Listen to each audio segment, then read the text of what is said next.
My name is Anna Kendrick. I'm 34 years old, and I work as a director at Powell Corporation. I've worked hard for many years and slowly moved up in my career. As I sat with my coffee, looking out at the Queen's skyline through the big glass window, I thought about how this view was the result of 12 years of dedication. To others, my life might look perfect and successful. But behind that success, there were many sacrifices I made, starting from when I was a child. I'm the oldest of three sisters. Janet is 3 years younger than me, and Joyce is 7 years younger. Both of my parents worked a lot and were always busy with their jobs and taking care of the house. I remember when Joyce was just a baby. One day, my mom said, "Anna, can you watch Joyce for a bit? I'll be right back." That bit turned into 5 hours. I stayed there, holding and comforting crying Joyce. When Mom finally came back, she smiled and said, "You're such a lifesaver, Anna. Not everyone could do what you just did." That moment changed everything. After that, every time my mom needed to go shopping or meet friends, she left my sisters with me. While other kids played outside after school, I stayed home looking after Janet and baby Joyce. One summer day, when I was 13, my parents called to say they'd be late from work. There was nothing to eat in the house, so I grabbed a cookbook and tried making pasta sauce from scratch. I clumsily chopped tomatoes, crushed garlic, and cut up leftover veggies. For my first time cooking, it didn't turn out too bad. My parents were happy and said, "Anna, we'll count on you for dinner from now on." From that day on, making dinner became my daily job. I started cooking before doing homework, and I said no to more and more playdates. People started saying, "Anna is always busy." By the time I was 17, I was handling most of the work at home. I got my sisters up in the morning, made breakfast, and then went to school. In the evenings, I did the shopping and cooked dinner. Weekends were for laundry and cleaning. One day, I told my mom that I wanted to try out for the school play. She looked confused and said, "But the house can't run without you." My dad added, "Anna is so responsible. She always puts her family first." That night, I cried quietly in my room. Like many other dreams I had, my wish to act was pushed aside for my family's needs. I still clearly remember spring break when I was 19. It was the last break before high school ended. I had planned a trip to Hawaii with my friends. I had been saving money for 7 months from my part-time job. Everything was ready, my suitcase was packed, and I had my plane ticket. But the night before the trip, my parents came into the living room looking serious. "Anna, we need to talk," my mom said with a sad face. My dad continued, "We have to go to California tomorrow. Your grandmother, who is supposed to watch Janet and Joyce, is sick. Can you take care of your sisters?" My heart sank. "But I'm supposed to go to Miami tomorrow. I've planned this for 7 months. I said. "I know, but it's an emergency," my mom explained. "You're the only one we can count on." "What about Grandpa?" I asked, hoping for another option. "He's working," she said. "But my ticket is non-refundable," I added. My dad said, "We trust you with Janet and Joyce. They need you, and we know you can handle it." So my dream trip was gone. While my friends sent fun photos and videos from the beach, I stayed home taking care of 17-year-old Janet and 13-year-old Joyce. My parents were supposed to be away for just a weekend, but they stayed for a whole week. Later, I found out they weren't in California after all. They had gone to a couple's retreat. When I asked my mom about it, she simply said, "Sometimes we need time for ourselves." That week was another reminder of how much I had to give up. In college, I earned scholarships and worked part-time to help pay my tuition. But things changed when Janet got accepted into a top private university. "Anna, great news," my mom said excitedly on the phone. "Janet got into Duke." "Wow, congratulations," I said honestly. Janet had always been focused and hardworking. "But there's one problem," my mom added. "The tuition is very expensive. And with Joyce getting close to college too, it's hard for us to manage it all alone." I understood right away. "Mom, I don't have that kind of money," I said. "But you're getting a scholarship, right? And you have a part-time job," she replied. "That's for my own tuition," I explained. "Janet can get a part-time job too." Duke is a big opportunity for Janet, Mom said. Sadly, she didn't get a scholarship, and she wants to focus on her studies. Then my dad joined in. We're family. Shouldn't we help each other? In the end, I took another part-time job. I worked at a campus cafe in the morning and waited tables at a bar at night. Between classes and both jobs, I was always rushing. I worked from early morning till late at night. On weekends, I had no time for fun. I was always tired and barely got any sleep. This continued for 3 years. Part of my money went to Janet's college costs, and the rest helped pay for my own tuition and living expenses.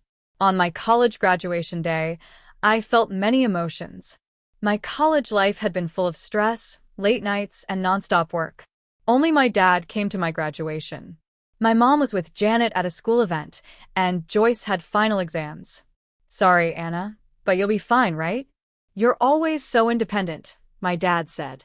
I started my career at Powell Corporation as an analyst. Out of the 50 new hires, I worked the longest hours. I was always the first one in, and the last to leave. My hard work was noticed by my boss. After 3 years, I got promoted to lead analyst. 6 years after that, I became a manager, and now I'm a director leading a team of 30 people. Anytime there was a big family event, I was the one they called. When Janet got married to Eric at 24, I took care of everything, from planning to the actual wedding day. You're so organized, Anna, my mom said. Just 3 weeks before the wedding, I was also handling a big project at work. I stayed up late every night and gave up my weekends to prepare for the wedding too. On the wedding day, I was the maid of honor and also solved every last-minute problem, from food issues to guest troubles. Joyce got married at 21 to her college boyfriend, Paul. He was a young lawyer, and they soon bought a house in the suburbs. Again, I was the one working behind the scenes, making sure everything went smoothly. A year after their wedding, Joyce told us she was pregnant. When Timothy was born, I started going to Joyce's house every weekend to help with chores and take care of the baby. We don't know what we'd do without you, Anna, she would say. But she never asked how I was doing or how it affected my own life. I had no time to rest or see friends. Janet's marriage started falling apart after she had her second child. Things got worse between her and Eric, and they got divorced when she was 29. Eric was always working and never home. Janet told me with tears in her eyes. I was the only one taking care of the kids. After the divorce, Janet had money problems because she had been a stay-at-home mom. She moved back in with our parents, which was hard on them financially too. I started helping by sending money every month. It's just for a little while. I'll get back on my feet soon, Janet said. But that little while has now turned into more than 3 years. Joyce's life looked perfect from the outside. She and her husband Paul both had full-time jobs. But they often asked me to watch their 2 kids on weekends. The children called me Auntie Anna and liked being with me. You're so good with kids, my family would say. That became the reason I lost all my free weekends. Still, it felt like no one ever gave up anything for me. Last year, on my birthday, I sat alone in my apartment. Not one person called. My mom was at a party with her friends. Janet was out on a date. Joyce was on a trip with her husband. Happy birthday, Anna, I said to myself and poured a glass of wine. The next day, I got a late message from my mom. Happy birthday, Anna. Sorry we didn't call, we were busy. By the way, can you watch Timothy and Megan next week? Joyce and Paul need a little break. This is how I never had time or energy to build my own love life. I did go on a few dates, but many of them ended because I always had to say things like, I'm babysitting my sister's kids this weekend. It's my niece's birthday. There's a family emergency. Anna? My thoughts were interrupted. I looked up and saw my assistant, Janice, standing at the door. It's a call from Joyce. Do you want to take it? I nodded while sorting through a stack of papers. Thanks, I'll take it. Anna, how are you? Joyce's voice came through the speaker. Do you have a minute? Of course, I said, moving a report aside. What's going on? I was only half paying attention as I kept reviewing some numbers. Mom is turning 61 in 3 months. It's her birthday, remember? Joyce said excitedly. And she's also retiring from her job. I want to plan a special trip to celebrate both events. We all want to help pay for it, but Janet doesn't have the money. I also have school loans and a mortgage, so I can only give a little. That made me stop and really listen. How much are we talking about? I asked. I nearly spit out my coffee when Joyce told me the amount. It was equal to 4 months of my salary. I know it's a lot, Joyce said quickly, but it's for Mom. That's fine, I replied after a short pause. I stopped myself from overthinking, like I always do. I'll send the money right now, I said, opening my banking app. Thank you, Joyce said with relief in her voice. Oh, one more thing. We need you to take a week off work for the celebration. It's going to be something special, and the destination will be a surprise until the day we leave. Janet and I have everything planned. Just make sure you don't book anything for work during that week. Got it, I replied. After that call, the days flew by. I was busy with meetings and deadlines. I did wonder now and then what they were planning with all that money, but whenever I asked, they gave me vague answers. Work kept me busy, and Mom's birthday celebration slowly faded into the background of my mind. Finally, the big day arrived. I had just closed an important deal and left the office feeling tired but proud. It was time for Mom's birthday trip. According to my sister's messages, we were supposed to meet at our parents' house and leave from there. I packed my small suitcase, loaded it into the car, and drove over. When I got there, I saw a few familiar cars parked outside. I rang the doorbell, expecting my dad to answer like he always did. But instead, Janet's 6-year-old son, Gary, opened the door. Auntie Anna, he shouted happily. Hi, Gary, I said with a smile, though I felt a bit confused. Where's Mom? Everyone went out, he said casually. I walked into the house and headed to the living room. There were 3 kids there. Joyce's baby, Megan, was sleeping on a playmat. Her 4-year-old son, Timothy, was playing with blocks. Janet's daughter, Madison, was sitting and drawing. But there were no adults in sight. Where did everyone go? I asked Gary. He shrugged. I don't know. Grandpa just said Auntie Anna would be here soon and told us to stay quiet until then. I quickly went to the dining table and saw an envelope with my name on it. My hands shook as I opened it. Inside was a note. Anna, we've already left for a week at Sunnyside Resort. This is an adults-only trip. After so many years of taking care of kids, we finally get to enjoy a break, just us. The fridge is full of food for the kids. The emergency contact list is on the kitchen counter. Please make sure Timothy gets his medicine at 6 p.m. Don't worry, we'll take lots of pictures to show you when we get back. We're enjoying adult conversations and cocktails. Love, Mom. P.S. Janet checked for babysitters at the resort, but they were fully booked. The kids feel safe with you, and this was the best option. Don't take it the wrong way. Just do your best for us. I read the note again, shocked. They had really left me behind. They didn't even ask if I was okay with it. And they used my money to pay for the trip. I grabbed my phone and called Mom. It went to voicemail. I tried calling Joyce, then Janet. Nothing. Finally, after many tries, Joyce picked up. Hey, Anna, she said, sounding unsure. Joyce, what is this? I asked, trying to stay calm. You left me behind? Listen, Anna, she said quickly, now sounding defensive. It wasn't my idea. Mom said, Anna is always responsible and reliable. She'll understand. I never said I'd watch the kids, I replied. I was excited for this trip too. But you're good with the kids, Joyce said. And since you're single and don't have kids of your own, you don't really need a vacation like this, right? We just wanted some adult time. We've been stuck with the kids for so long. We needed a break. Her words hurt me deeply. Okay, I said. Then I'll call a babysitter right now. That way, I can catch a flight and join you. That won't work, Joyce said quickly. We can't leave the kids with someone they don't know. Timothy gets nervous around strangers, and Megan is still a baby. Honestly, we just wanted a little time away from the kids. Please, Anna, she added.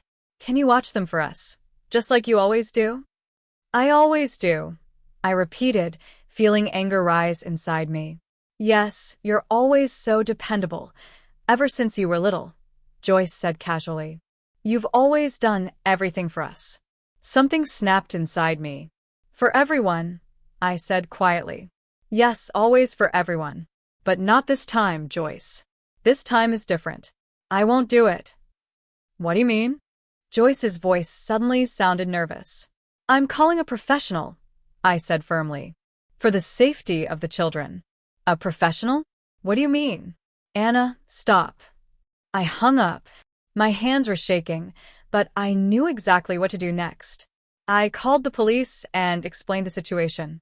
Then I called the National Child Abuse Hotline. They said they would take action right away. After that, I sent a text to the entire family. The children were left alone without proper care. I have reported this to the police and Child Protective Services. I suggest you return home immediately. Within minutes, my phone started ringing nonstop. I didn't answer.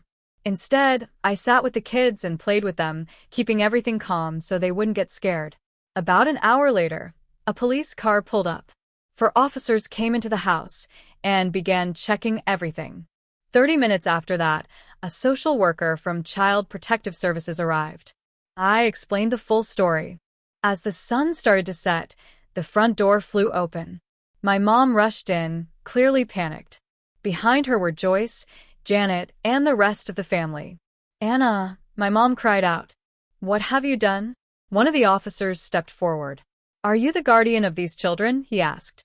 My mom's face turned red. Yes, I'm their grandmother. What happened was reported by Miss Kendrick, the officer said seriously. These children were left without proper adult care. My mom stammered, but Anna was supposed to watch them. She agreed. No, Mom, I said calmly. I never agreed. No one asked me. You all just assumed. The social worker then asked all the adults for ID. They were told to go with the police to the station for questions. While they were gone, I stayed at the house with the children. Later, the police called me again to confirm details. In the end, my parents and sisters were officially charged with child neglect. For now, the kids were placed under my care. The whole family was in shock and filled with shame. They returned home late that night, quiet and tired. The next morning, I gathered everyone in the living room. The children were playing in another room. I've always said yes, I began calmly. Even when I was tired from work, even when I had important meetings, I always helped you. But this time you went too far. You took my time, my money, and my self-respect. But Anna, my mom said through tears, you've always done everything for the family. That's exactly the problem, Mom, I said. You forgot that I have my own life, my own choices, my own hopes, and my own dreams. I love this family, but I'm done being used. Don't you love the kids? Janet asked softly. Of course I love them, I replied. But loving them and being forced to take care of them for a whole week, without asking me first, while the rest of you go on vacation using my money, those are 2 very different things. The room went quiet. You all need to face the results of your actions, I said firmly. I've spent years putting this family first. I've had enough. Anna, my mother said in disbelief, we raised you. Yes, you did, I said softly. And I'm thankful for that. But that doesn't mean you can use me forever. Ever since I was a child, I looked after Joyce and Janet. While they were outside playing, I was cooking dinner and helping with homework. That's because you are the oldest, my father said. I shook my head. No, it's because you took advantage of me. You knew I was responsible and wouldn't say no. But we're still family, Janet said, almost pleading. Family? I let out a short laugh. Family doesn't take my money without asking. Family doesn't leave me with 4 kids while they go on a trip. Family doesn't ignore everything I've done and expect more. No one spoke. I saw the emotions on their faces: anger, sadness, fear. What do we do now? Joyce asked quietly. That's for you to figure out, I said. I'm going to live my own life now. A year passed after the police and Child Protective Services got involved. My family paid a heavy price. My parents were charged with child neglect and ordered to do community service. Joyce, Paul, and Janet had limited custody of their kids. They were only allowed to see them with supervision, and they had to attend parenting classes. My dad's business partner ended their contracts to avoid scandal, and the family's finances quickly fell apart. I cut off contact with all of them. At first, I got tearful calls from my mother and angry texts from Joyce and Janet. They said I had overreacted and accused me of turning my back on the family. But after a while, the calls and messages stopped. One rainy afternoon, there was a knock at my office door. "There's someone here to see you," Janice said. "It's your mother." I took a deep breath. "Let her in." My mother looked older. Her shoulders were hunched. The confidence she once carried was gone, replaced by tiredness and sadness. "Anna," she said softly, "thank you for seeing me." "What do you want?" I asked calmly. "I came to say I'm sorry," she said, "and to ask for help." "What kind of help?" I asked. "We're close to going bankrupt," she admitted, trying not to cry. "Your father lost his job, and my retirement savings were used up by legal fees. Joyce and Janet are still trying to get custody of their children. I need a loan," she said at last. "Please help us." I looked out the window at the Queen's skyline. In the past, I would have given her money right away, like I always did. "Mom," I said slowly, "I set a clear boundary a year ago. You took advantage of me.